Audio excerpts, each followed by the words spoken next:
Today in the talk I would like to report or inform you about the development of LIBS in Brno and how we see the future steps and current state of the LIBS. The title of the talk is From Tabletop LIBS System to Niche Applications and the State of the Art. The outline is on the next slide. I would briefly share with some talks about the LIBS development, mainly on the instrumentation side. Then I will in more detail show you some projects which we are doing in Brno, or we did in Brno, and some results which came out from this project, mainly on the field of advancement of LIBS technology, then selected industrial applications and bioapplications. Then I will mention our LIBS systems or LIBS effort in correlative imaging, transfer of LIBS technology, and as I said, some remarks and conclusions on future perspectives. So, LIBS development, how everything started. This is a lab in 1998 in Brno, where we started together with Otta Samek. He will have the last talk today, so I'm looking for it. And the main topics what we investigated were analysis of hard tissues, analysis of liquids. We tried already at that time make some LIBS fluorescence. Basically, we had some experimental list set up, and two researchers, or I was that time a PhD student or 1.5 researcher, which were working together in this topic. The big impulse came, and you can see a little bit more sophisticated laboratory when we met Karel Novotný at the conference in Malaga, and we decided to put together our equipment and start some real LIBS work in Brno. But really we were facing in unavailability of professional LIBS system. Experiments were limited to the user-built setups, and the consequences are well known for all of us. Poor stability, limited adjustability, poor repeatability, low speed of the experiment, and also complicated software, if any at all. So we felt somehow that we have inefficient progress, and we started to do everything else on our side to speed up this progress. But if we are looking to the development nowadays on the two most important sides of the LIBS, which is the ablation laser, then in the past, maybe you remember we have a water-cooled flash lamp pumped Nd:YAG lasers, usually most of the labs, with low repetition rate, high maintenance cost, higher performance, and more affordable sources were needed. And now we are available efficient diode pumping lasers with compact dimension, with air cooling, multi-kilohertz repetition rate, and some ultra-fast lasers in reasonable price. On the detector side, the advances in crucial components are clear also too. In the past, we were facing to slow and pricey CCD detectors. Demanding applications needed intensive CCD detectors, electromultiplying UV CCD detectors. And nowadays, if you are checking the market, we have fast and efficient CMOS and scientific CMOS detectors available with high resolution, dynamic range, low noise, relatively high performance to price ratio as well. Here is just an example how we were jumping in not even 2 years in one of the map. This is a 12 times 6 millimeters image size in both cases. And you can see here the pixels, how we mapped the same images. And you can see clearly the differences, the structures which are not visible here are here clearly visible in this image and so on. And this is just the instrumentation side, the improvement. LIBS in the laboratories, today's LIBS instruments, some commercial setups are available. They are high-end in multiple resource devices. There are multiple producers, so there is some competition on the market finally. We have comprehensive hardware and software available, and the setups has various specialization. They are mostly unlocking the potential of LIBS, spreading out the LIBS to technology, and we shouldn't anymore focus how to build a setup, but how to do LIBS. LIBS spread also to the field. The efficient physical principle enables miniaturization, and there are some handheld systems available with several producers, which has small footprint and weight, and allow in-field analysis. LIBS is more and more present also in the industry. I will show our industrial application later during this talk. Here is just like a demonstration, some correction device from Secopta. They are specialized to the specific task, sorting, quality check, online diagnostics, metals, coals, and so on. Moreover, as all of you know, LIBS is a system which is on Mars, where it is demonstrating its standoff analysis capability, adaptability to a wide range of samples. LIBS can use in hazardous areas, in non-reachable areas, in distance objects of analysis, extraterrestrial research, moreover also in underwater analysis. And why I'm saying all this, I think that we are already at the point that we should little bit look to LIBS in a different way. I think that LIBS is a mature technology already, not a green horse anymore. Of course, like every technology, LIBS has its own drawbacks, which are, for example, generally weak limited detection, stability issues, strong matrix effect, and definitely LIBS is not solution for everything. On the other hand, we can use the advantages of the method, which is high speed and spatial depth resolution, which is easy adaptability on specific tasks, relatively low cost and maintains multi-elemental sensitivity. And we can, with these advantages, focus LIBS on the relevant areas. So in my opinion, or in our opinion, it is important to look to the LIBS like a technique which is on the same level like other analytic techniques, for example, ICPS, and to take it as a ready technique and focus more to the application and the use of this technique. So, in the next part of the talk, I would like to focus on the LIBS applications in Brno, and as first, I would like to show you some advancement of LIBS technology in selected industrial applications. These are the topics which we are dealing now, mainly in Brno. These are the key topics we are addressing. It is toxicity of nanoparticles and microplastics, soft tissues and cancer research, polymer recycling, steel production, LIBS plus Raman, LIBS plus CT, so combination LIBS with another techniques, plasma physics, machine learning, hardware and software development. And on the equipment side, as it was mentioned already, commercial LIBS instruments and prototypes LIBS setups.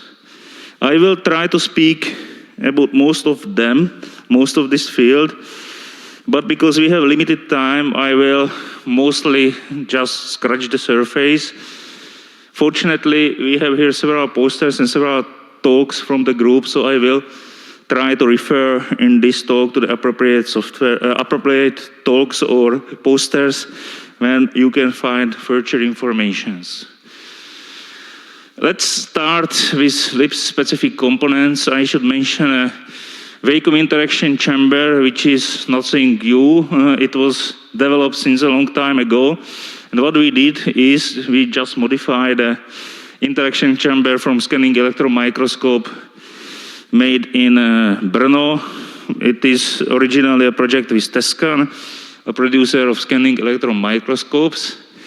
Why we did it? Because we get relatively easily, without a big construction effort, without a big calculations of parameters, interaction chamber which is able to go to ultra-high vacuum, which we usually don't need in LIBS, but is easy to pump out with these parameters, which consists a 3-axis motorized stage. And what we did, we added a series of ISO feed rocks. The chamber enhanced the LIBS possibilities and simplified the LIBS measurements in several ways. Here I would like to show just an example made in this interaction chamber, which is plasma imaging and shadowgraphy. And you can see in these short videos the evolving of the plasma plume. And as I said, you can find more details in an appropriate poster or in the paper, which are listed under these images. This interaction chamber was also used to demonstrate the possibility and the advantage of triple pulse LIBS, when we have a very big freedom to combine in the different way 3 laser pulses and to test the enhancement in different configuration. So we can use pre-ablation pulse, ablation pulse, or heating pulse in different orders and with different duration in a precisely defined sample position in an environment which can be changed and so on. And we can optimize LIBS measurement in that way, having a lot of levels of freedom. Again, we have a poster where this technique is more detailed and some advantages of this approach are shown. LIBS prototype. Once upon a time, it was several years ago, we wanted to demonstrate somehow the ability of the group and the ability of the LIBS. So we put together this system, which has, among others, a patented combination of standoff and remote fiber technique, which is fully motorized, which has automated focusing, which had 200 millijoules at 532 nanometers. It was equipped with Eshel plus AMCCD. We won some award in the International Engineering Fair in Brno, in Czech Republic. But this is not the most important part. Again, it was just a demonstration how the LIBS can work, for what LIBS can be used, and at time, where are the limitations of the technique and where are the limitations of the group from the point of view construction, collection, data analysis, and so on. So it was a system which could make a standoff measurements up to 20 meters and remote measurements up to 6 meters across fiber optics. This system gained some interest of the industry, and now comes the more interesting part, that on the base of this system, we were developing a remote LIBS system for production process optimization, and it was applied in a company which was producing a fire of grinding disk in a gas furnace for online diagnostics and evaluation of firing process based on these LIBS data. So basically, we showed that LIBS as a technique can help also in this field for optimization of the production, decreasing the expenses. This is the gas furnace. Here are the disks, which is fired, then it is closed. And here is a view through the diagnostic port, where you can then focus the laser and collect the plasma plume. We used a standoff double-pass LIBS system. We had automated measurement repeatedly during the 80 hours of frying process. So of course we made a lot of optimization from this original setup. And with this setup, we could terminate the process after reaching the given criterion. Of course, there were several criterions or multiple evaluation criteria tested and used for optimal time of termination of the firing process. Here I am showing just one of them, which was based on a ratio of these two spectral lines. And basically they gave some information about the hardness of the sample. As I told, it was the whole optimization process, and there were several criterions, but at the end, the method was working, and it is still working in this company. So it is the industrial standoff LIBS for production and process optimization. What we are playing now is analysis of recycled plastics, mainly for quality check of input materials. And for that, we created an optimized price to performance ratio system, EMSLIBS setup with a LCD display here. For the future operation, only this box will be needed. And what we are doing is a simple things, quantification of selected heavy metals or selected elements in polymers in order to have equipment which can easily check the existing and forthcoming, in accordance with the existing and forthcoming EU legislative, the content of toxic metals in the plastic waste. Of course, the story is longer and more complicated. We had to optimize the preparation of the sample. We had to optimize the analysis and so on. But basically, there is a method which leads at the end for this very important input or output, sorry, where the operator sees only OK or not OK. So this makes this setup now testable at the industry, and we will launch testing of the setup exactly on the company side next year. Again, if you want more detailed information, what we are doing here, there is a poster on correlation of complementary signals, and my colleagues will be there. And you can use it how we are processing systems for plastics, for example. Steels, maybe you remember this very nice contest for quantification of steel, which was done in LIBS in Chamonix in France. We went to in that direction, that all the operators had to suggest in the lab their own method. And then we checked the results, so we made our own small contest on LIBS, and then we were reported on the base of this the results. But why was this important? Because this contest motivated us to make another contest for EMSLIBS or EMSLIBS 2019, which was held in Brno, Czech Republic. And I hope most of you knows these data sets which we created for this contest. And if you remember the talk of Kuba Varabel, which was before the launch, he's still using this data for the work what he's doing now in artificial neural networks. So this is a very solid database. The samples were made in the way that can be used also for future work. And I am very happy that we could realize this contest with the results that you know. Again, the data are available in scientific data, and the results of the contest were published recently.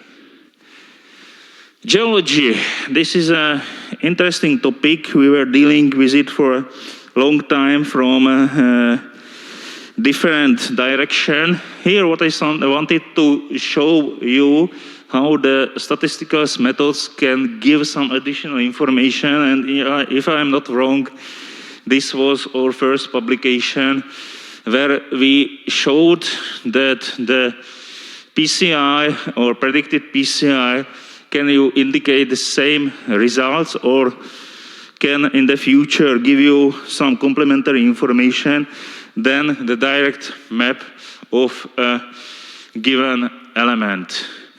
Basically, if you have a high content of uranium in the sample, then it means that you have even a strong uranium signal, or you can focus to the sum of background because the plenty of uranium lies increases the background, and from this information you can get some map of the uranium in the sample.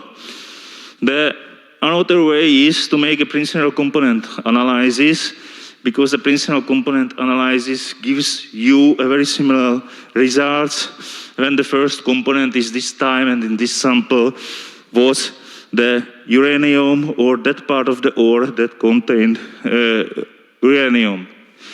Again, all this study was published in Spectrochemical Acta B, so I won't go here in more details. I just will show you how we shifted by time to a little bit bigger sample. The sample was in this size. The data were provided to us by the group of Vincent Motoros, and we did just the processing and chemometrics. And we showed again that you can make the map of elemental concentration or plot of elements detected in the sample, to be more precise, without calibration. And then again, if you are using some dimensionality reduction through PCA, or you are using some components from this PCA analysis, then you can get not only the presence of the elements, but presence of the different ores in the sample containing these elements. So you can combine this to complementary information. So let's go on with some biological application we are doing now in Brno.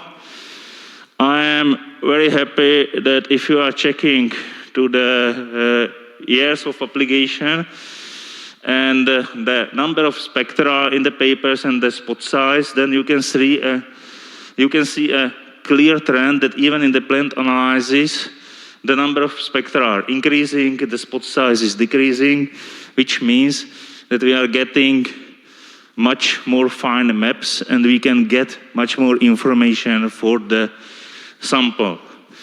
Again, there will be a detailed talk on this topic, so I would like just to share you some selected results or outcomes where we are using this analysis now. This is one of the hot topics. We are analyzing plant toxicology, cadmium in cannabis. You know, cannabis now is free to use in several states in the United States, and there is a big effort to work out some methodology how to control cannabis on the market for heavy metals. And we are part of this effort, and we are demonstrating that LIBS is one of the ways that can be used for this by simple mapping and then data analysis. Again, there is a poster where you can find more details on this beautiful analysis. Maybe just to wake up some of you which are sleeping after the lunch. Short story, we wanted to transfer the cannabis samples from the United States, but there wasn't a company which allowed to do this, so we had to grow our own cannabis sample in the labs. So, yes, our students are growing their own cannabis and then they are making the analysis. in Brno almost everything is possible. So, going back to biological samples, this is a usual analysis which LIBS is very strong in. These are hard tissues. These are the maps of most these with a sufficiently high resolution to get some structures.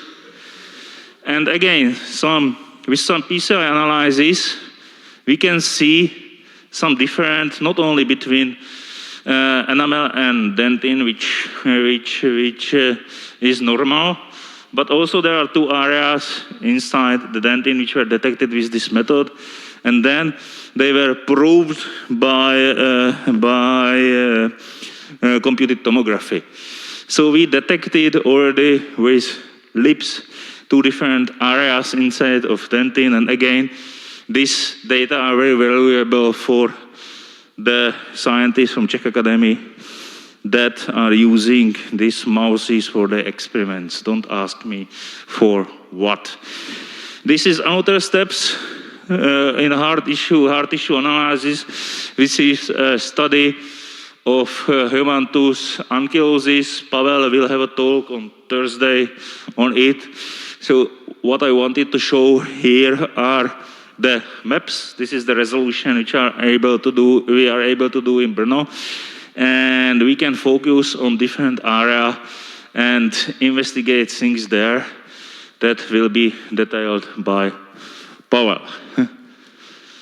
Soft tissues are a bigger challenge, and this is a project where we are looking basically for some macronutrients or macro elements in polycystic kidney tissue.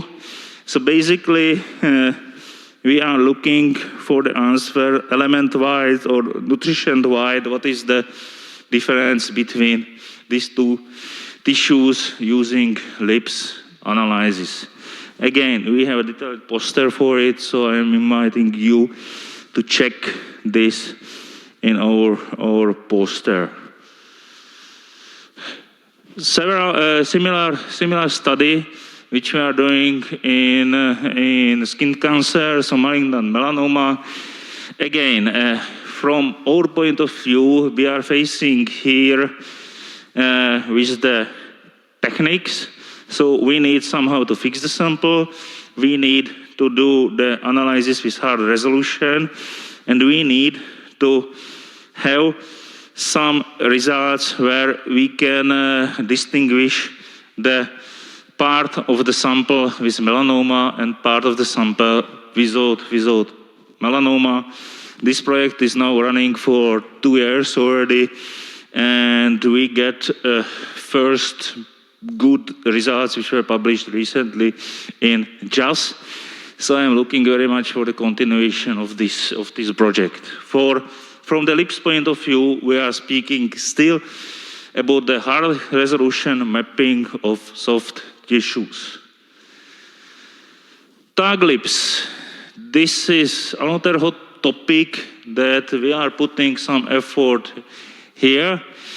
The advantage of LIBS is very simple. We don't need fluorescent nanoparticles for this application.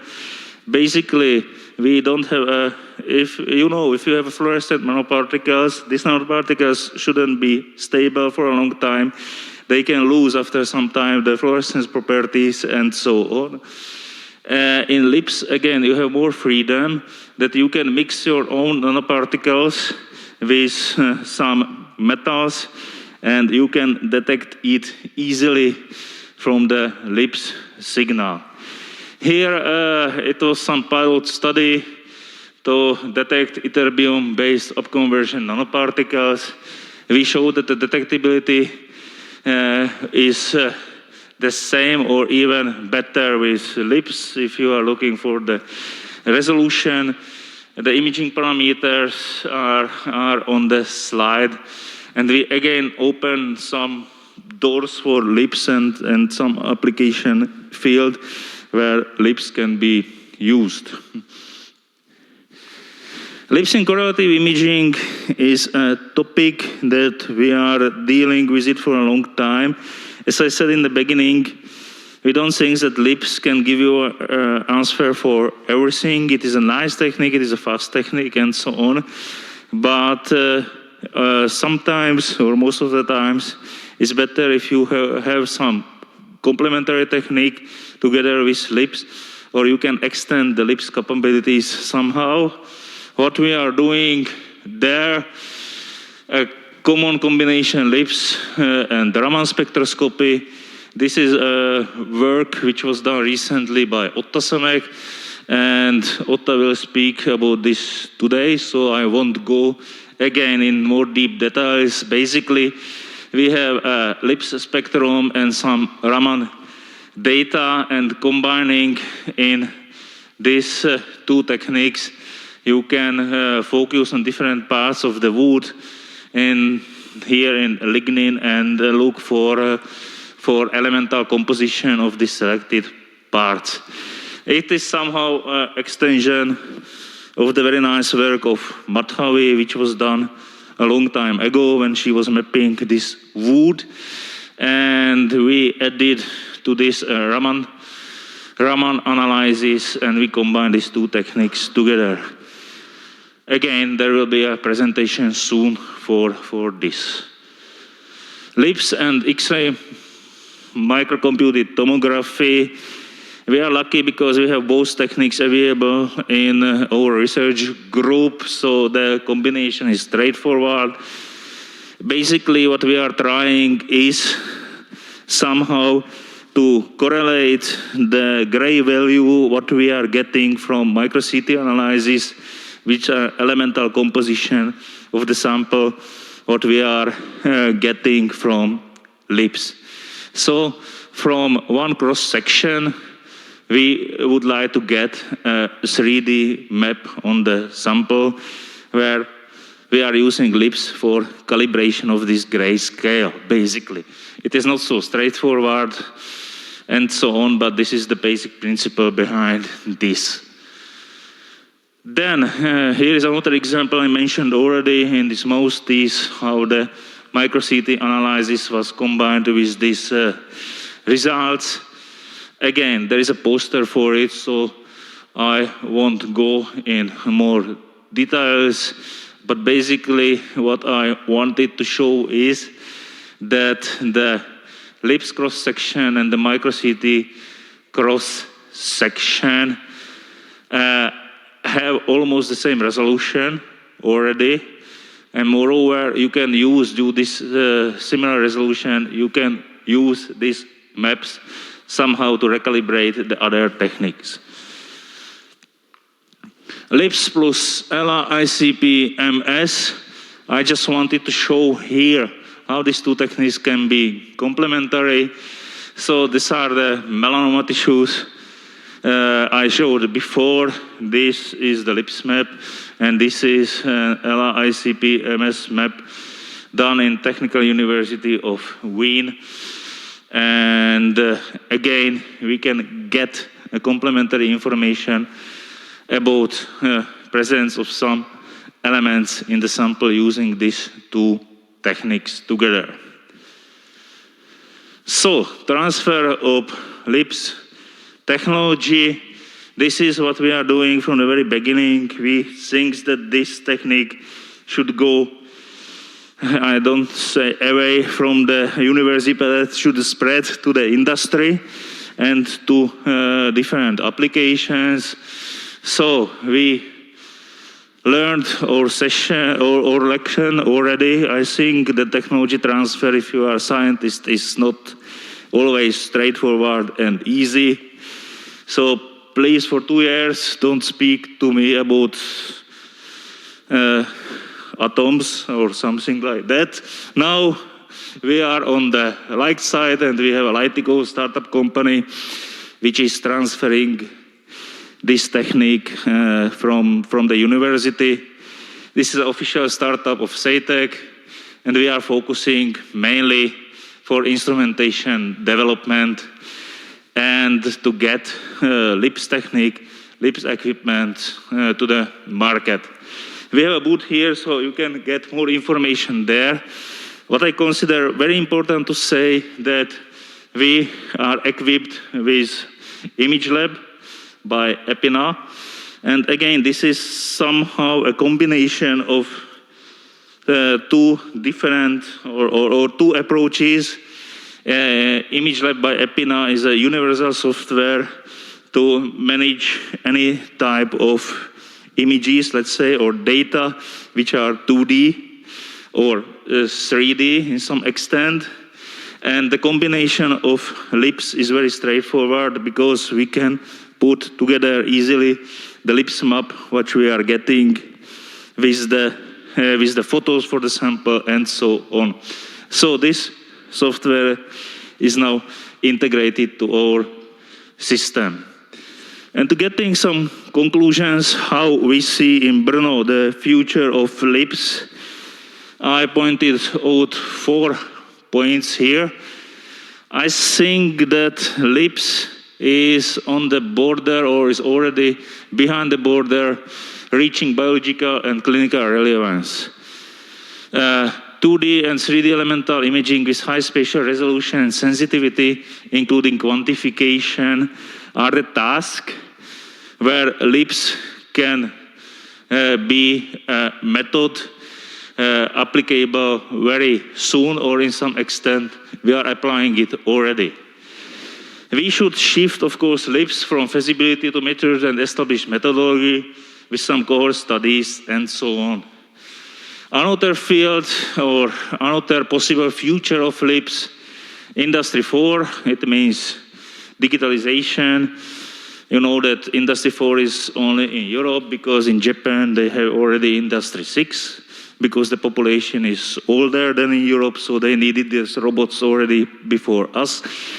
So anyway, this is the future, and there are some very good works which are using LIBS already in portable system and as an online sensors. There are several handheld systems with higher performance and faster feedback, which are competitive with handheld XRF already. And we see a future in specialized instrument for the industry, in niche application for online analysis with real-time feedback. We also think that LIBS will go beyond spectroscopy. Hyphenated systems and correlative imaging is the topic I spoke already about. Joint utilization of LIBS with Raman is already done in a daily basis, let's say, in different applications. And with combining such a techniques or even more techniques, we can get complete chemical images. Combination with computed tomography, as I showed, may provide structural information and elemental distribution in the bulk. And what is getting even more important is the data mining and library transfer. We see that these LIBS maps are getting bigger and bigger. We have more and more data, and we need some effective tools how to manage this data on one side, and then how to get the most information from these data sets, and how to do this data mining. So there are two sub-points we pointed out: implementation of machine learning through opening black box models, some explainable machine learning for the future. And the second important topic, what we see, is transferring data libraries between LIBS systems, so some transfer learning, to have some protocols, some possibility to measure the same data with two different LIBS systems, or at least to get it partially. So this was from my side some remarks to the LIBS. I should thanks to our partners and cooperators which are on that slides. They are not all of them, but this was the place which could be used. So sorry for them that are not there. And I should, of course, thanks to Pavel, who is leading now the LIBS group in Brno, and he is doing a terribly good work. Thank you for your attention.